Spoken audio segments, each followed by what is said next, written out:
It was supposed to be just another ordinary morning. Same marble hallways, same expensive perfumes, same smiles that didn't wait for a response. Aurora knew that shift by heart. She wore the uniform like a mask. Elegant, discreet, flawless. She was a receptionist at one of the most luxurious hotels in Manhattan, and at the same time, the most invisible person in the lobby. But that day, something slipped off script. An envelope had been left behind on the counter, addressed to the Imperial Suite, where Walter Ashford always stayed whenever he visited the hotel, one of many owned by his family. Aurora hesitated. Protocol said she should call someone from guest services, but for some reason she took the elevator herself.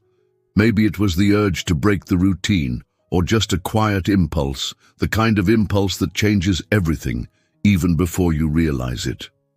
The hallway was quiet. The number on the door, gold. She knocked once, no answer. She knocked again, silence. The handle turned easily. It was slightly ajar. "Hello, Mr. Ashford?" Nothing. She stepped in, just far enough to place the envelope on the table. And then she froze. There, on the dark wooden desk, was a crystal picture frame, and inside it, the impossible. An old photograph, in color, well preserved.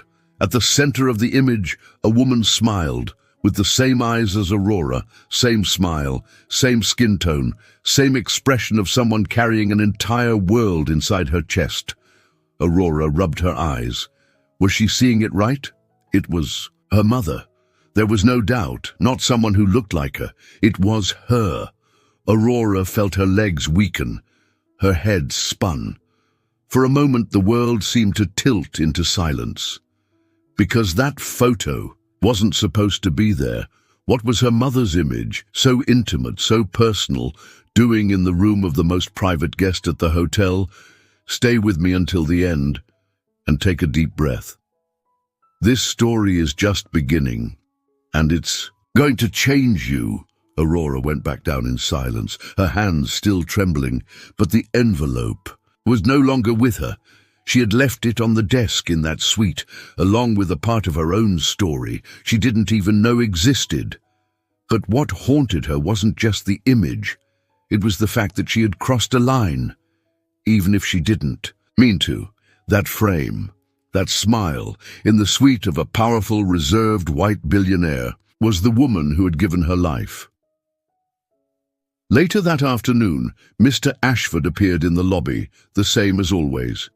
Tailored suit, upright posture, measured steps. Aurora adjusted her uniform with both hands, took a breath, and called out, "Mr. Ashford?" He stopped, turned slowly, chin slightly raised. "Yes?" She took 2 steps forward. Her words came out more formal than she expected. "I apologize for approaching you, sir. It's about something that happened earlier today, when I went to your suite to deliver the envelope." He nodded slightly. "I found the envelope on the table, thank you." Aurora hesitated, but continued. "The door was slightly open. I knocked, waited a few seconds. When there was no answer, I stepped in just far enough to leave the envelope." The silence that followed lasted a few seconds too long. Walter looked down at her as if measuring the size of her boldness. "You entered my room." The tone was low, but sharp, precise, cold. Aurora slightly pulled back her shoulders. "I understand how that sounds, sir. It was never my intention to invade your privacy. I apologize if I caused any discomfort."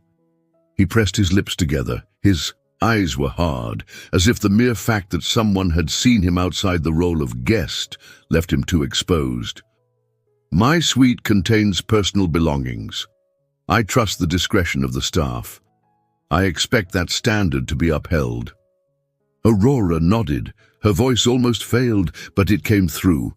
"Yes, sir, and that's exactly why I felt it necessary to clarify." Ashford already seemed ready to turn away when she added, "When I left the envelope, I caught a glimpse of a photo on the table." He froze and then spoke harsher than before. "What exactly Did you see? Aurora took a slow breath, lowered her eyes for a moment, then raised them again, with steady control. A woman, blue dress, hair up, smiling. His expression closed off completely. There was no rage in his eyes, but something more subtle, more dangerous, a deep discomfort. So you're here to comment on my personal belongings? No, sir. I'm here because I believe I recognize the woman in that photo. Walter's eyes locked onto hers. What do you mean? Aurora kept her tone formal, careful, but the air felt heavier now. My mother. Her name was Alana, and that was a photo of her. I'm sure of it. Ashford's reaction was different, quick, but only noticeable to someone really paying attention. Slight twitch of the lips, a breath caught in his chest, a glance that faltered for half a second. He didn't confirm, didn't deny, but he was no longer the same man. She passed away 15 years ago, Aurora added. Walter lowered his eyes. He stayed silent for a long moment, then looked back at her, less rigid now, but still not revealing what he felt. You look like her. And that was it. No apology, no questions, no acknowledgement. He turned and walked toward the elevator. Aurora remained, with the feeling that she had crossed a line.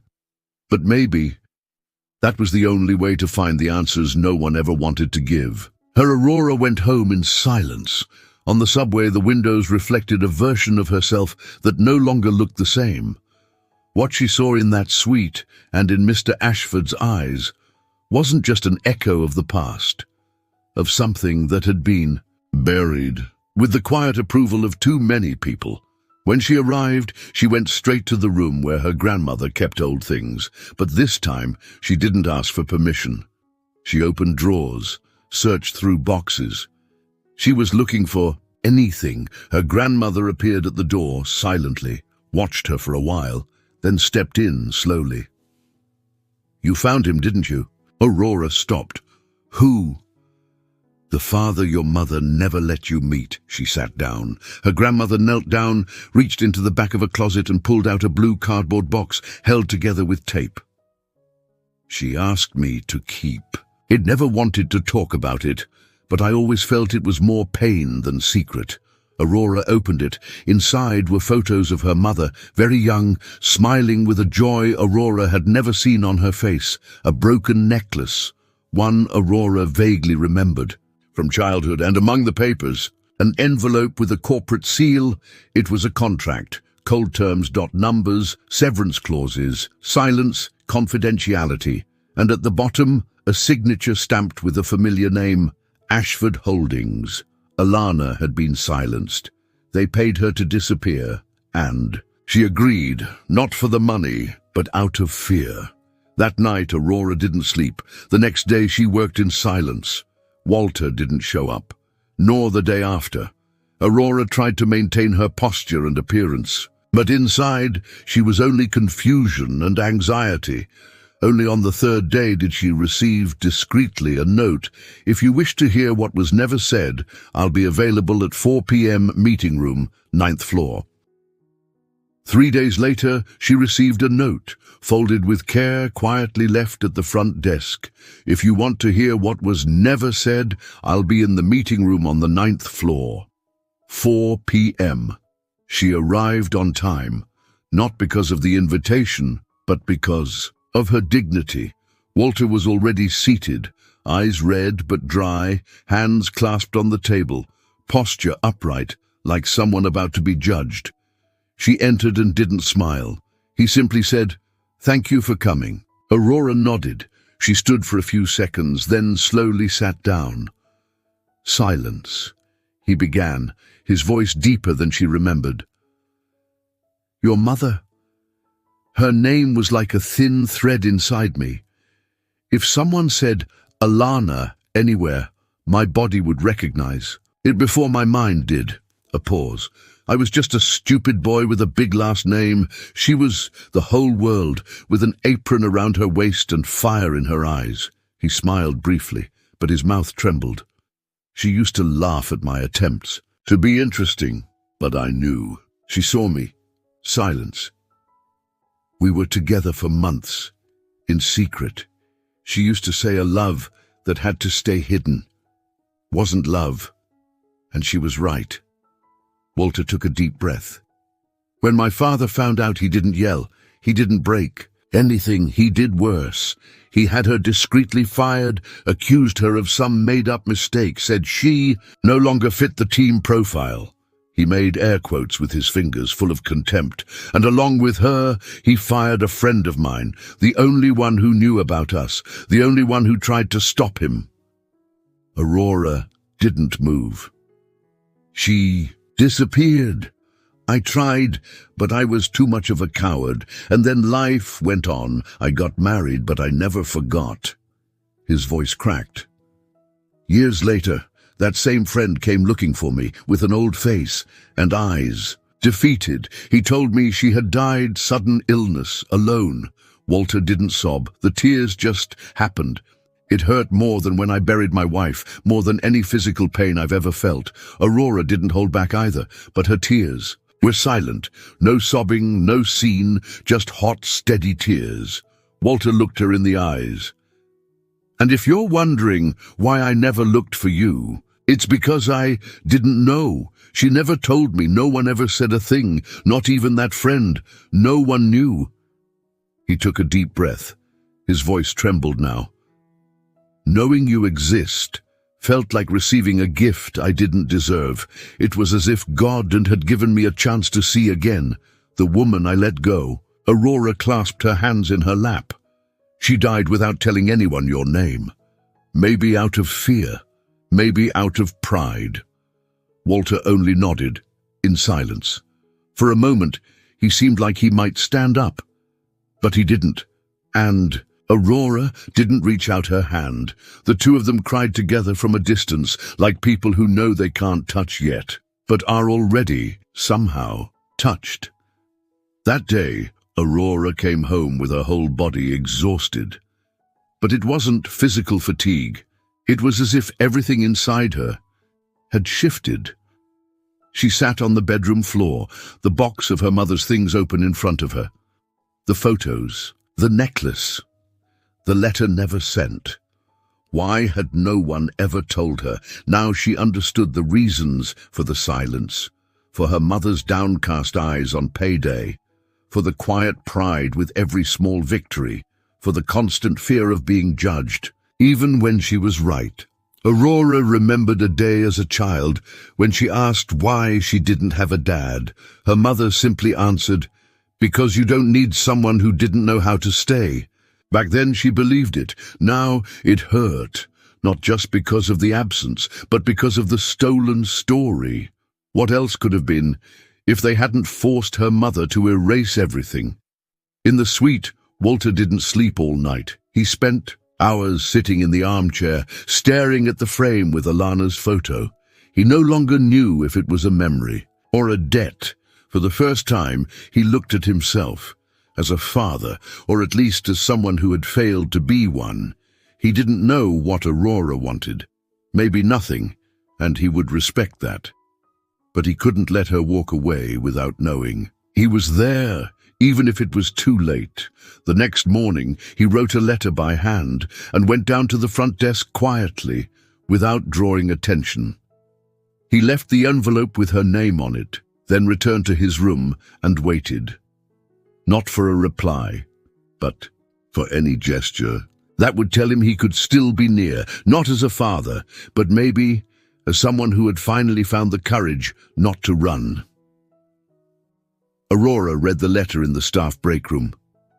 She was alone, folded it slowly, put it in her pocket, but she didn't go back to work. She walked out into the street as if being pushed from within. Walter's words still echoed. "I never knew you existed." It felt like a gift I didn't deserve. But if he didn't know, why did it still hurt so much? Aurora remembered her mother coming home exhausted, still trying to smile.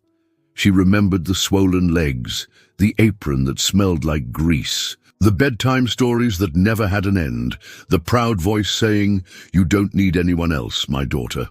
We're enough. And deep down, Aurora believed that. But now, the absence she had learned to accept had a new name: abandonment.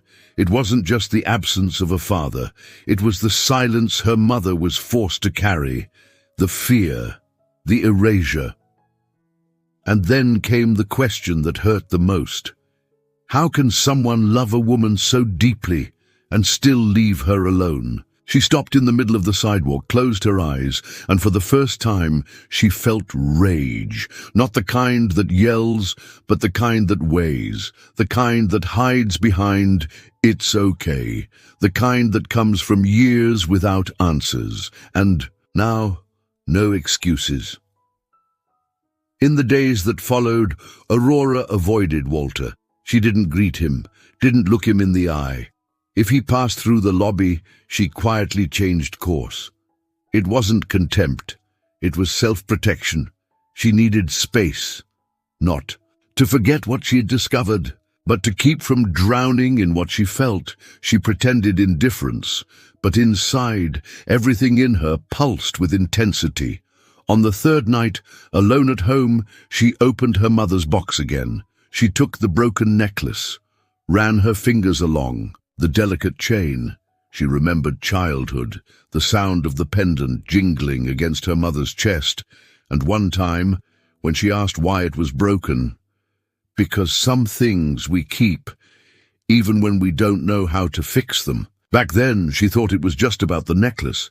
Now she knew. She sat on the bed, stayed there for hours. The silence around her was deep. But inside her, one question echoed. If that wasn't love, then what was it? Aurora didn't see who left it. She was in the locker room at the end of her shift when she found a small box on top of her locker. There was no card, no signature, just the box. And inside it, the necklace, the same broken necklace that belonged to her mother. Same one that day, in the middle of the hardest conversation of her life, she had pulled from her pocket, shown to Walter, and left on the meeting room table. She had walked out so shaken, so full of thoughts that didn't even fit in her mind, that she hadn't noticed. Now it was back, but restored. The chain intact, the clasp repaired. The pendant was the same, with its little scratches, its quiet shine, and a story only she knew, but beside it rested a folded piece of paper, a single sentence, handwritten.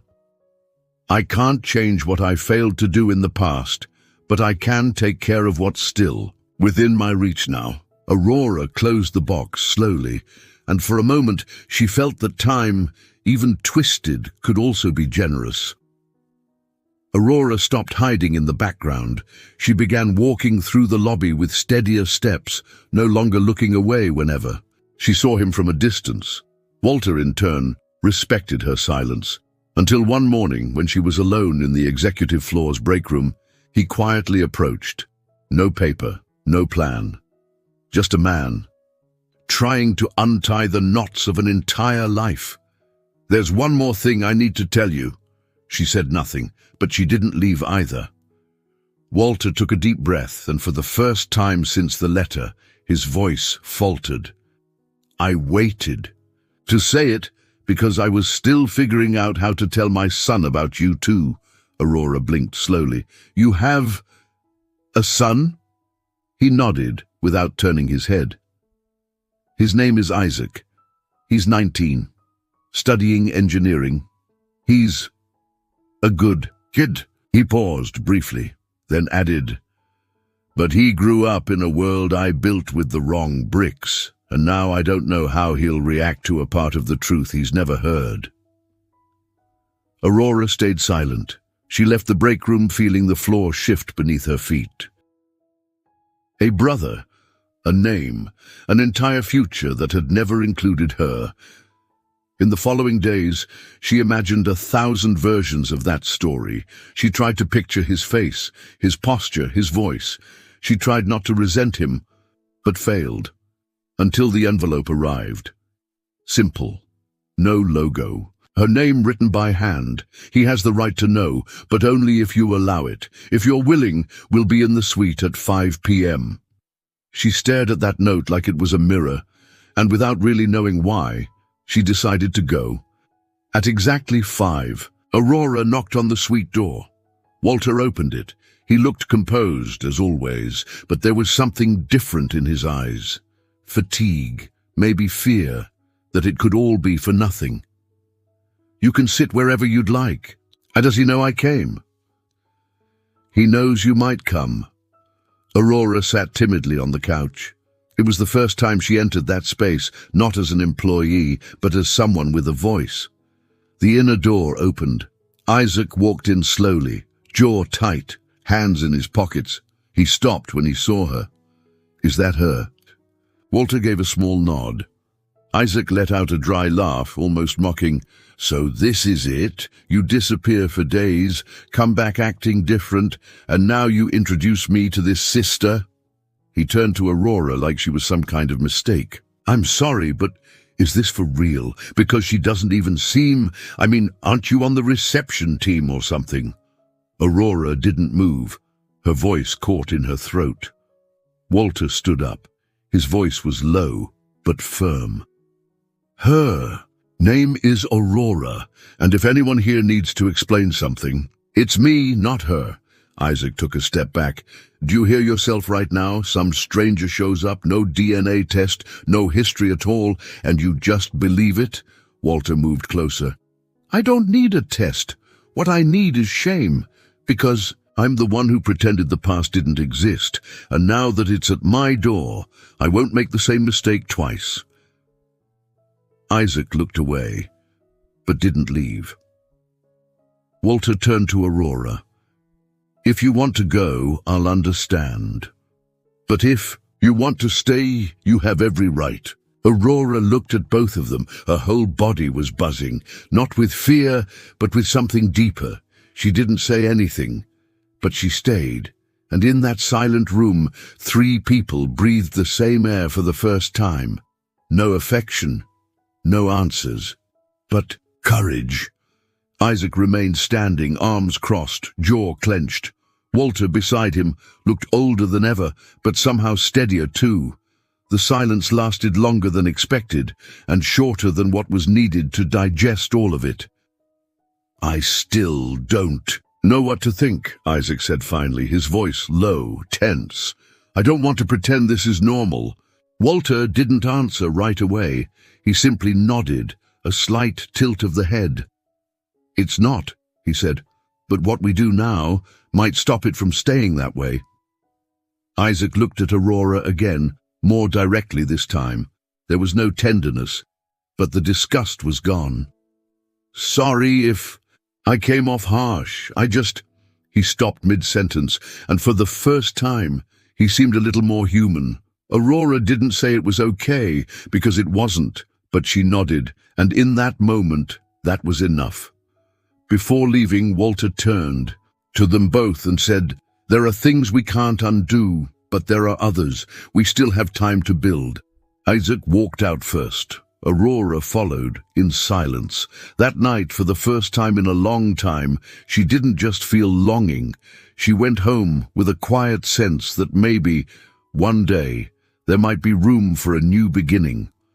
The weekend passed without noise. Aurora worked as usual, as if life hadn't been turned upside down.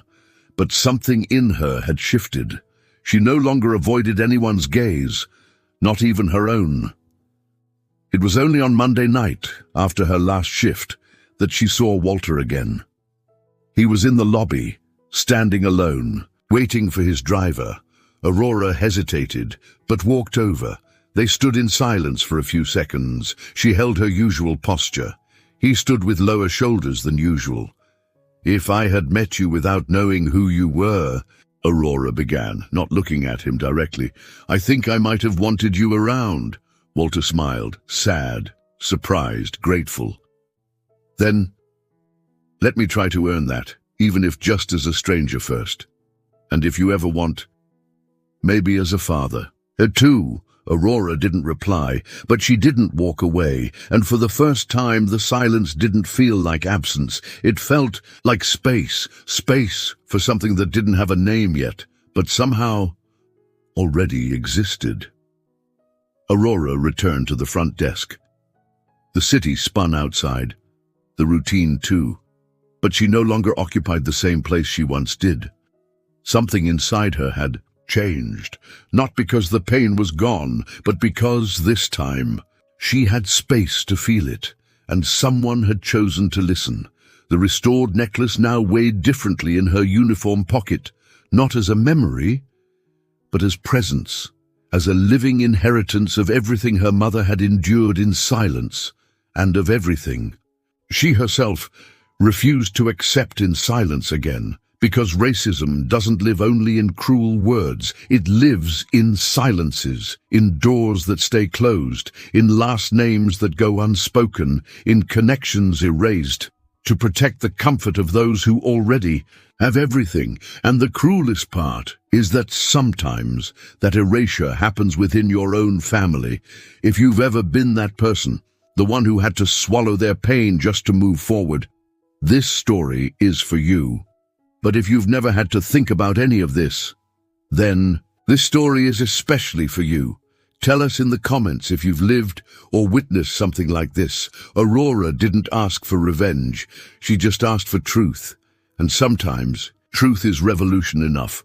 Would you have had her courage, or would you have chosen silence? If this story moved or inspired you in any way, leave a like and subscribe to the channel. And to make sure you don't miss the next one, turn on notifications. Share this video with someone who also needs to be part of this community. And remember, no one defeats racism alone. Every gesture, every word, every moment of listening is part of a network that heals. Community is when one person's pain becomes everyone's commitment. See you soon.